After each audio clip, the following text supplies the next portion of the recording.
Okay, so today we are going to continue our discussion on the oral report to the partner. I also want to spend just a brief amount of time talking about your rule explanation for the open memo. So we'll get started. First, we're going to talk about the oral report to the partner, like I just said. Then we're going to talk about the rules for each subsections, and I want to explain your assignments for this week to you.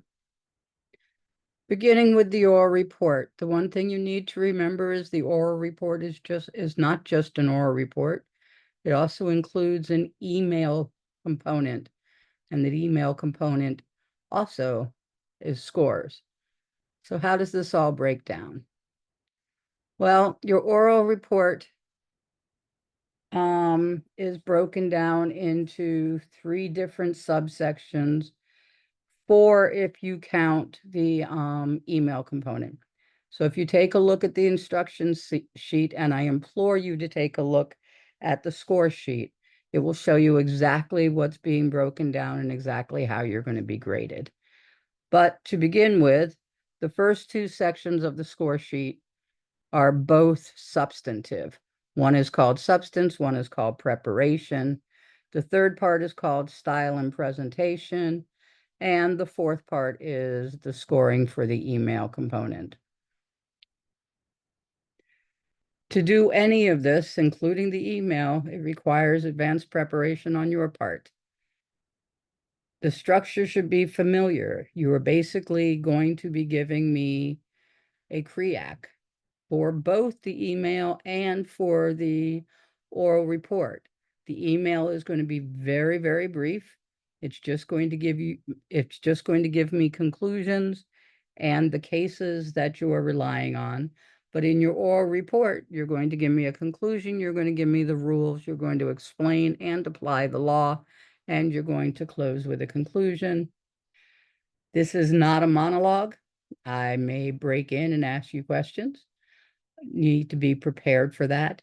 You cannot prepare a speech and have everything written down and expect for me to just sit there and listen to you talk for 10 minutes, because that's not going to happen. I want you to go into this with a positive mindset. Be excited about it. This is your first time to be able to present your findings. This summer, if you get a job at a law firm, you're going to be doing stuff like this often. Maybe not formally in an office. Somebody may stop you in a hallway or in an elevator or something, but you're going to have to start getting used to presenting your findings. So this is a good practice for that. And remember that you need to be appropriately dressed for the oral presentation. If you have any questions, please don't be afraid to email me or Stella before your report time. It's important to get those questions out so that you have some answers and clarity before you show up. So let's start with the email confirmation. So what you are doing is confirming your appointment with me. If you go back to your textbook and the reading assignment for this week, you will note that chapter 18 of your book talks all about the basic components of an email. They include the recipient's address. That would be my address. My address is icleon@fiu.edu. The subject line should say something about confirming your appointment, confirming our meeting on November 4th, the name of the case, something, so that I know what this is about, not just hi. Your email should start with a salutation. You should not just automatically go into your shtick. Say, good evening, Professor Cleon. Good afternoon, Professor Cleon. Good morning, Professor Cleon. But open it as if you're talking to a person. So give a salutation. Then the body of your email should include all of the information that's requested of you from the instructions. You should end with a closing, not just be done and hit send, but best wishes, look forward to seeing you tomorrow, something like that. And you should have your name and a signature block. And finally, do not forget to put the attachments that you're going to need to send. Because remember, this email must be sent by 9 o'clock p.m. the night before your scheduled appointment. So if you have a Monday appointment, that means 9 p.m. Sunday. If you have a Wednesday appointment, that means 9 p.m. Tuesday. If you have a Thursday appointment, that means 9 p.m. Wednesday. In that email, you need to attach a minimum of 2 cases that help you decide each subsection. Those attachments must be attached to the email. If they're not, you're not going to get points for them. So make sure you pay attention to these details.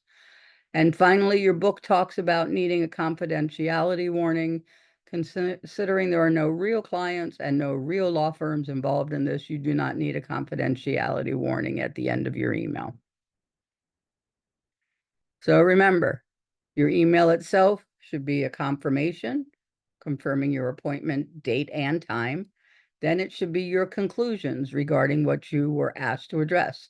So your conclusion on the main issue on whether or not you think a motion to suppress is going to be granted, an issue on whether or not you believe the stop was consensual or investigatory, and a conclusion on whether or not you believe, if it was investigatory, whether or not the officer had reasonable suspicion, with 2 key cases for each sub-issue.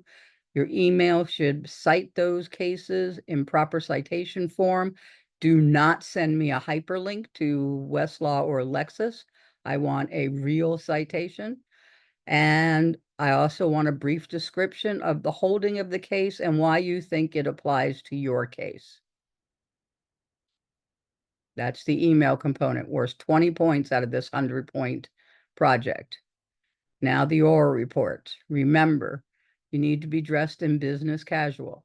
Means you don't have to wear a suit, you don't have to wear a tie, but you can't be in some wrinkly old t-shirt and a pair of wrinkly Dockers.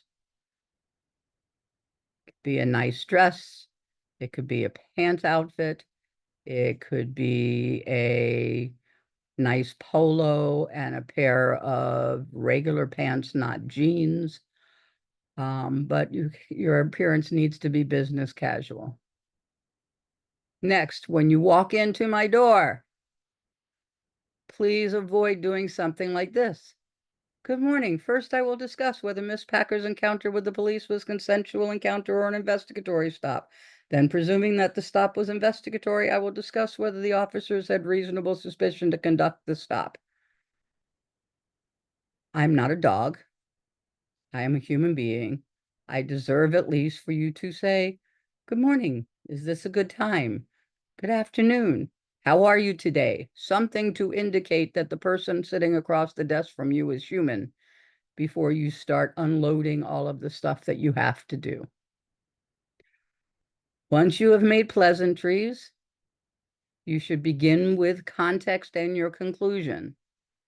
So you're not going to give all of the facts that you have or an exhaustive description of your facts, but you can say something like, I'm here to discuss the Packer case where the young woman was found in a parking lot at 2 o'clock in the morning, and they wound up searching her and finding a screwdriver and marijuana, something so that you provide context and you provide the reason that you're there. You asked me to look into whether or not those could be suppressed.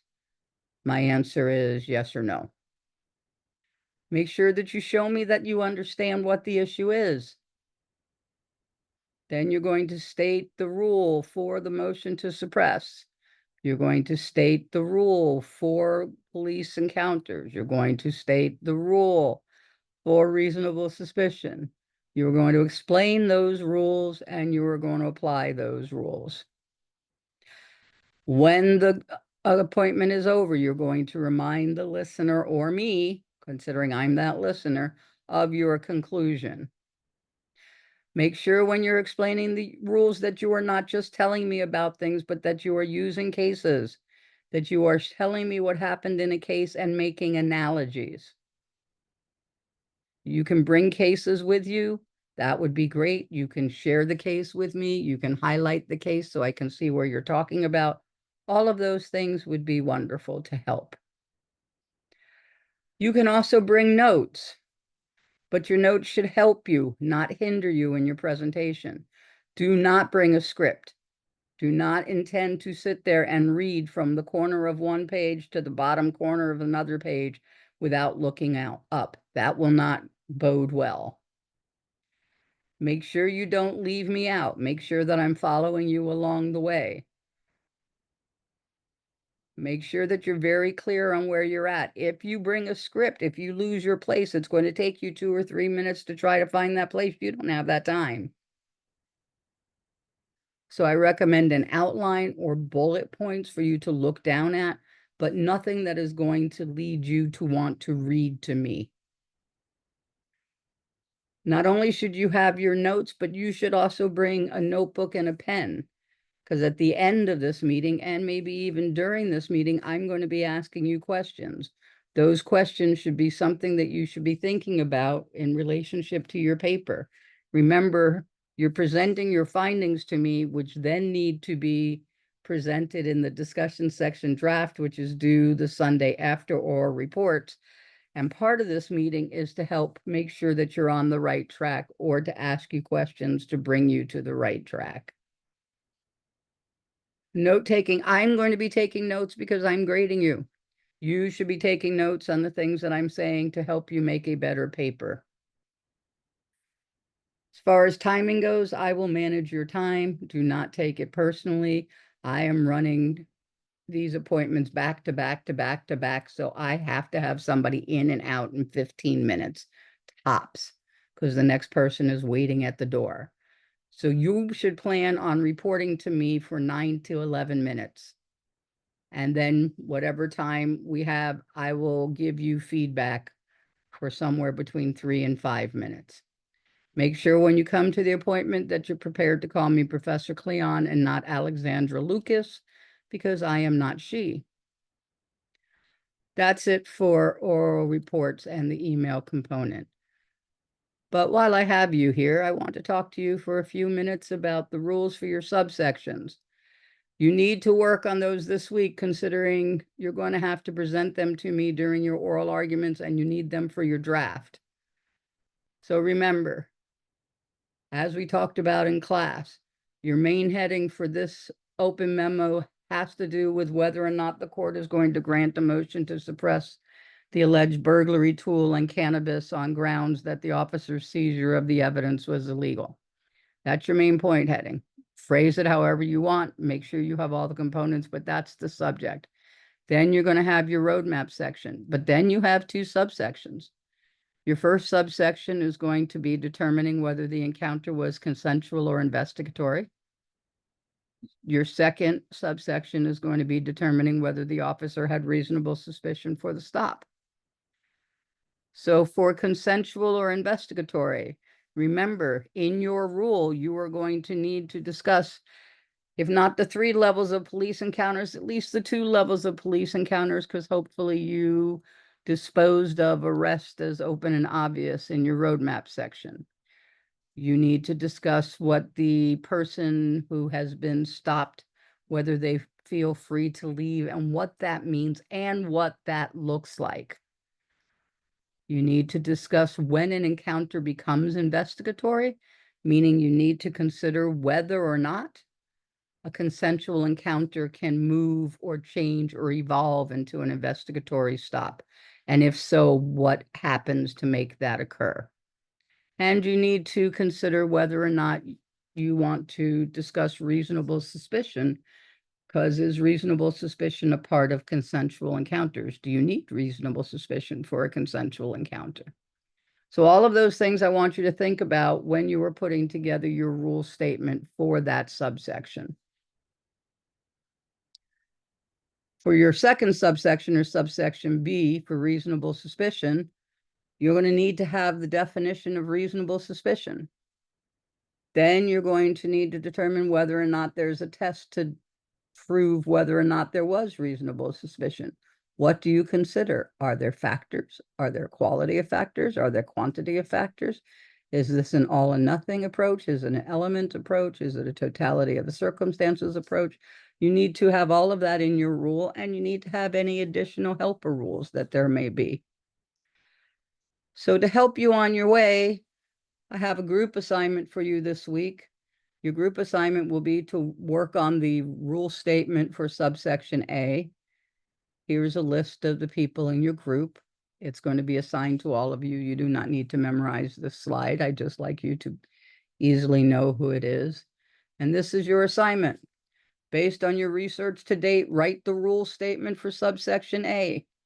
Your rule statement should be more than one sentence, and each sentence must be supported by authority cited in accordance with Florida Rule of Appellate Procedure 9.800. Remember, you're in Florida, you're going to cite in accordance with 9.800. Once you're done with your rule, each member of the group should submit the same rule statement on Canvas. There is also an individual assignment that is following it. Don't do it first because you can't. So it's a hook and a rule statement assignment. So the first thing you're going to do individually is provide the hook concepts for subsection A based on the rule that you gave me from your group exercise. Noting that each hook concept needs to be supported by 2 cases, which means if you have 2 hook concepts, you're giving me 4 cases. 2 for the first hook, 2 for the second hook. That's a bare minimum. Those cases need to be provided in proper citation format. You're then going to provide me with the rule statement for subsection B. Again, the rule statement should be more than one sentence, and it must be supported by properly cited authority. When I'm asking for these rule statements, I'm not asking for concepts anymore. I'm asking for you to write the rule statement. So it must read as sentences or a paragraph. The end of this assignment, the hook and rule statement, is for you to provide the hook concepts you plan on using in subsection B. Again, with a minimum of 2 properly cited cases to support each hook. When you're putting together your cases, especially the cases for your hooks, I want you to think about some things. How are you going to use case illustrations from your explanation into your application? So what cases are you choosing that will work well when you have to apply facts from your case and make an analogy? What specific facts from those cases that you are relying on in your explanation are you planning on analogizing to and distinguishing? Consider what the legal significance of those comparisons are, and also consider whether or not you've provided a counter-analysis. If you cannot, after you've thought about it, this is even before you write, you cannot clearly tell me what the legal significance of the comparisons are and what your counter-analysis is, or or whether you are going to provide a counter-analysis, then you need to go back and consider whether you should be using different cases, because you have to have a counter-analysis, and you have to make legally significant comparisons, not just a comparison. Oh, she was in a parking lot. He was in a parking lot. No, that's not the comparison. So think about that. Good luck. I probably won't see you again until your oral reports, so I look forward to hearing them. Remember that your draft discussion section is due, which is the entire discussion section, the main point heading roadmap, subsection A and its CREAC and subsection B and its CREAC, is due on November 10th. And note that this draft will serve as a starting point for your optional conferences, meaning you must have turned in a draft to get an optional conferences. And those conferences will take place between November 18th and November 22nd. And your final paper is due November 23rd. I look forward to hearing your reports.